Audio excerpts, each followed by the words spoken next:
Daily Manna from the Torah by Dr. Ketriel Blad. Shalom friends, welcome to the second Aliyah of Parasha Tetzeh, when you go out.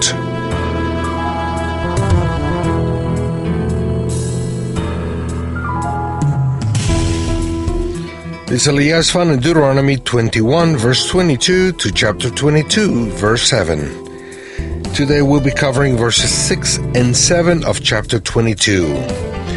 If you come across a bird's nest beside the road, either in a tree or on the ground, and the mother is sitting on the young or on the eggs, do not take the mother with the young.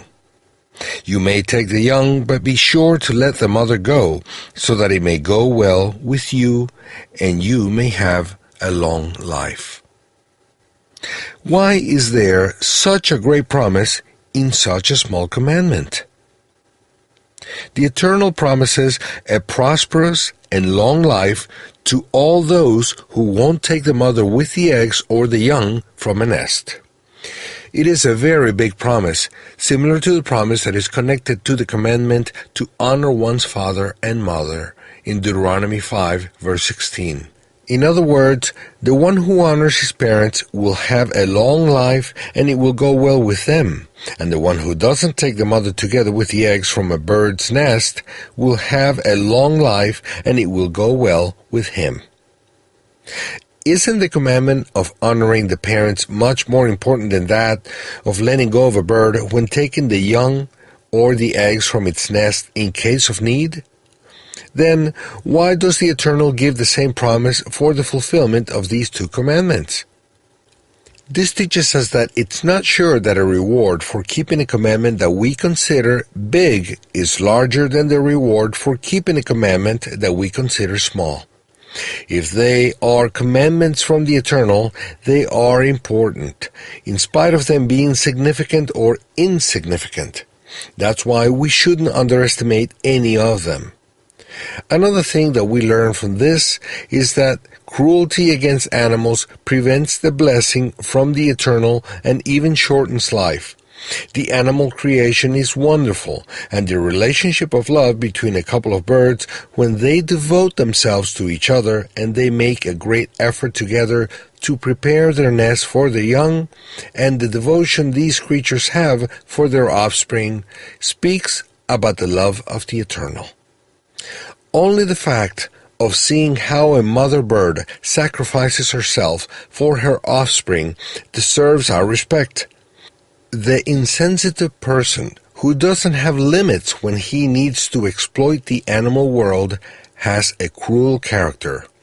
Even though the Eternal allows men to take advantage of the chicks or the eggs, he doesn't allow him to go further for respect to the mother.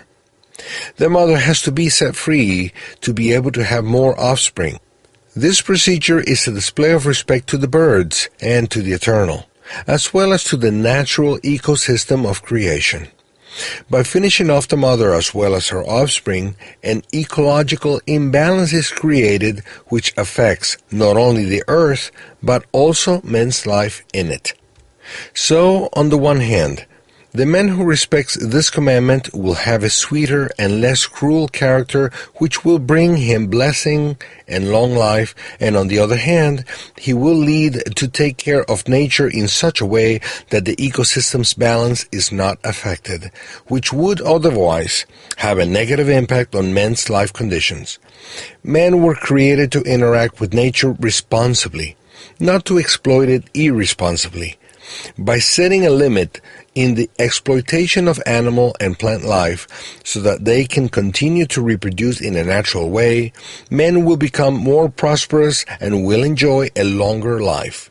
Even though this commandment seems insignificant, it has a very important principle: that men learn to be responsible and careful with all the creation, mainly live beings, but also with materials that are not alive. Do not underestimate any of the commandments. They are all for men's benefit. Learn well and also teach your children to be responsible with nature, even in little details, and so we'll have a better world also from the broader point of view. Set yourself a limit when taking advantage of natural resources so that you won't harm the ecosystem created by the Eternal. Respect life and the animal's feelings, and you'll be prosperous and enjoy a long life. Blessings and shalom.